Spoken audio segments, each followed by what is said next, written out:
Hello, everyone. This video is for the force and couple simplification. Okay, and this type of calculation, I think you really need more practice because I think this kind of calculation you won't face you. I think you haven't faced this type such calculation before. Okay, and but this skill used a lot in these courses, so I will raise more example on this. Okay, so and the last time we apply a planar case, or maybe you could say it's like kind of like a 2D problems. Okay, and then we raise this the level a little bit, we become a 3D problem.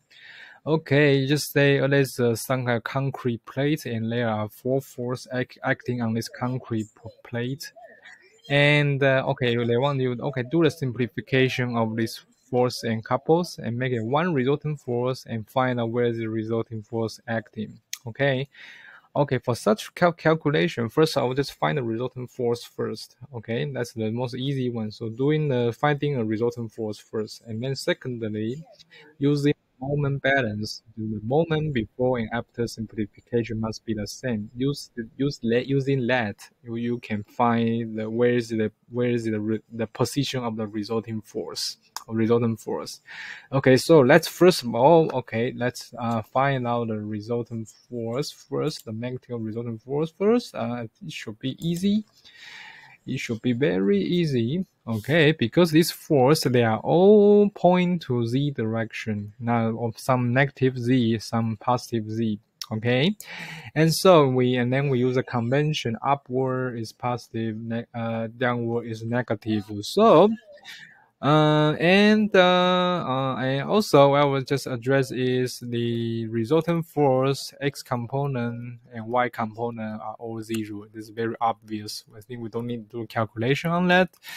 And let's focus on the z component. Okay, so downward is negative minus 500 minus 600 minus 500 plus 100 and minus 400, and after all you will have the 1400 minus 1400 Newton. Okay, so this is the magnitude resulting force. Okay, x component, y component 0, z component is minus 1400, and minus means the point downward. Okay, so okay, we found resulting force, and next thing we have to figure out, okay, that's most important part. Okay, where is the moment and before after simplification. Okay, that's before. Okay, let's start with before. And in this problem, we have to be careful because 3D problem, actually this force will create a moment with respect to the x-axis or y-axis and the z-axis. Be careful, but right now in 3D problem, the moment is rotate with respect to an axis, not only a point. In previously, it looks like it's a 2D problem, but in fact, it's rotate around an axis. Okay, so okay, let's do the start from the okay. What's the moment with respect to x-axis? And for this problem, okay, not every force create a moment with respect to x-axis. For example, this force and this force doesn't create a moment with respect to x-axis, and try to convince this to yourself because the lever arm of these two forces is zero. Okay, the lever arm to this force is zero. So we only have these two forces. One is 100 Newton, the other is 400 Newton. Okay, so the first of all, okay, 100 Newton, okay, and then times the distance, okay, lever arm, where is the lever arm? Okay, be careful. This is the line of action is here, line of action is here, and reference axis is the reference x axis, so this will be your lever arm. Lever arm is here.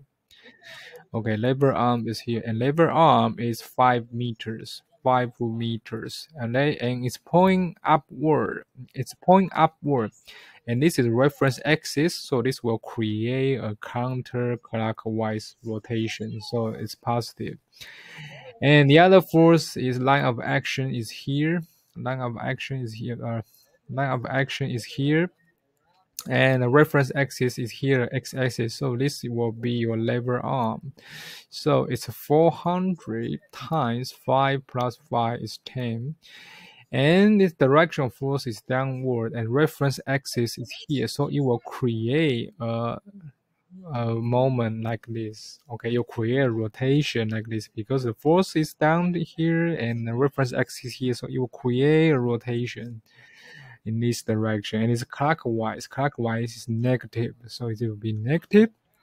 Okay, so together it will have minus 30 by 100 Newton times meter. Okay, that's the moment with respect to the x-axis. Okay, and then we do the same analysis on the y-axis and the z-axis. Okay, so this problem is kind of complicated.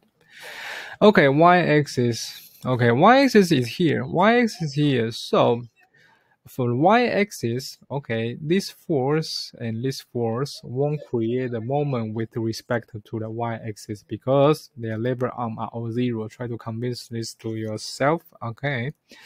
Okay, so we only have this force and this force, okay, could create a moment with respect to the y-axis. Okay, let's start from 600. And this is a line of action is here. So, and this is what lever arm is here. The lever arm here is here. So it is a meter. But be careful for reading the graph. This is a meter. And the line and the force is pointing downward, and this reference axis is y, so it will create a rotation like this. It's counterclockwise, so it's 600. And the other is this 100 force, and the lever arm. Okay, line of action is here. Okay, this reference axis here. So this is your lever arm. This lever arm is here. Lever arm is here. Lever arm here, and this is a meter and 2 meter here. So your lever arm is 6 meters. Okay, so okay, this is 100 and times 6. And the force is pointing upward. So upward is doing the part and doing the rotation with respect to the y-axis. So you will create rotation like this. It will create rotation like this. Yeah, y-axis here, reference axis, and doing the rotation. So it's clockwise. Okay, so it's clockwise.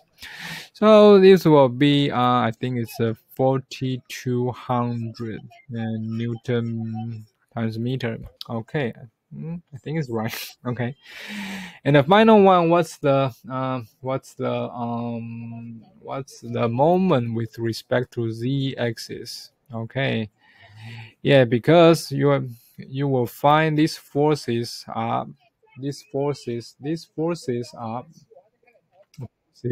parallel. Forces are parallel to z-axis. So there is no perpendicular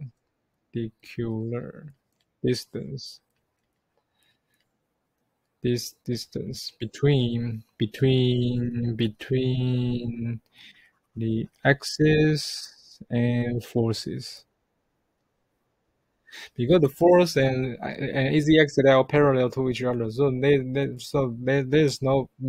won't be any perpendicular distance. There won't be any perpendicular distance between this axis and forces. So there's no moment. Okay, no moment. Sorry, not no moment. No moment on the z respect to the z direction. Okay.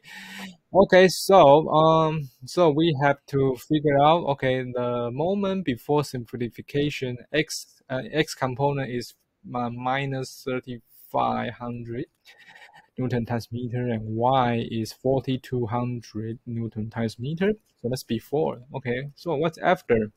After, we don't have one resultant force. Okay, one resultant force. Okay, and what's the x component? What's the x component? Okay, or not x with respect to x-axis, because we have only one force here, and the result and the x-axis is here. So the lever arm, this line of action is here, and this is your lever arm. The lever arm is y. Okay, so it's FR, and here we only need the magnitude times y. And okay, so it's point downward, and the reference axis here, so it will create a rotation like this. So this is clockwise negative. So this negative here. So it's a minus 3500 equal to minus 1400y. Okay, so y would be by divided by 1400, so it's 2.5. It's 2.5. Okay. And so we find out what the y is, because we assume the position of this force is xy. Yeah, sorry, we have to make this assumption first. Okay, the position of this force, where this position acting is xy. Okay, xy. Okay, xy. Okay. So again, the final one is, let us calculate the resultant moment with respect to y-axis. Okay. So, we only need the magnitude resultant force. Okay, so, magnitude, okay. And with respect to y-axis, so the lever arm is here. The lever arm is just the x. Okay, and the foot is pointing downward, and the reference axis is the y. So it will create a rotation. Also create a rotation like this. I think it will create a rotation like this. So this is let me think, it's clockwise. So this will be counterclockwise. Right? Okay, positive. Okay, so if we finish it, so this will be, okay, that's a 4200 equal to 1400 times x. So x is equals 3. So, okay, so we'll figure out x is equal 3, y is equal to 2.5. Okay, let's see if this is the right answer. Did I calculate it right? Okay, this is right. Okay, so this is also a typical problem for the simplification of force in a coupled system. Okay, first of all, find a resultant force first, and then using the momentum balance, momentum before and after the system, the simplification must be the same, and then you can find where is this resulting force acting. Okay, that's the simplification of the force and couple system. Okay, I think I will do more video on this type of question, but I'll just start the video here and see you next time. Bye bye.